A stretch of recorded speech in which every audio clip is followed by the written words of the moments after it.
A rifle barrel is essentially a commodity item. Basically, there's good ones and there's bad ones. If it's a good one, it shoots really good, and if it's no good, it doesn't shoot very good. So it's pretty straightforward, but the science behind what makes a good barrel is a lot more in depth. Essentially, the metallurgy, you know, the characteristics of choosing, selecting, and testing the right steel, you know, putting the right heat treatment on it, and then the machining tolerances, the ability to make a hole that has very small variations from end to end, and to do that over and over and over again. That is the secret to making a great barrel.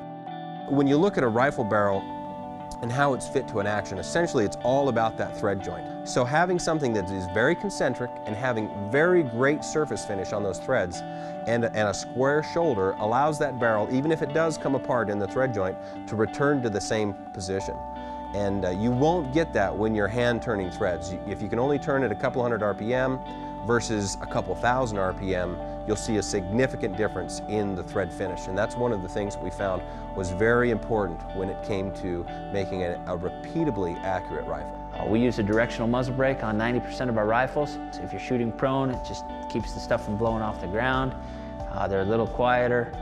It's just a muzzle brake of our preference. Now, one thing that we did do this last year was we created a new directional brake that has a triangular port, and that triangle shape allows escaping gas to direct the sound signature forward, which makes the brake a lot quieter in use. And the directional aspect keeps the muzzle gases from kicking up dust that can come back in your face if you've got a headwind. Our goal in our rifle building and design is to make the muzzle brake integral or part of, you know, the complete system. It takes a lot of time. It's a lot different than a brake that steps down or a brake that's a universal fit. Those brakes are a lot easier on the manufacturing, but they don't look as good. So when you look at one of our brakes, it looks like it's made into the barrel, but it's actually a thread-off muzzle brake. Contour selection and fluting is all about finding the right balance and behavior of your gun. So not just how it carries in the field. We're looking for the balance and handling characteristics, and we're also looking at how the gun reacts and behaves when we shoot it. We will pick a barrel contour for a certain type of shooting application so that the overall system handles and performs as we want. One thing that's always surprised me about some other companies in our industry, even some of the industry leaders, is they'll send a rifle out without even shooting it first. They leave it up to the customer to find the load that shoots. They leave it up to the customer to see if the rifle even is going to shoot. And to us, that's just unacceptable. We want to make sure that every rifle that we produce shoots to our standards. Unless you take that rifle and shoot it, you'll never know if it's going to shoot or not.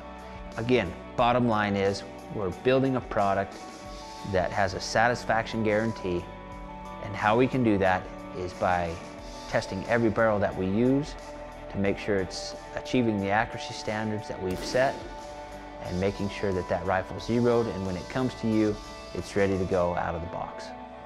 When we ship you a gun, we know that it's going to shoot 1,000 yards out of the box. The reason we know that is we've already shot it 1,000 yards before we put it in the box.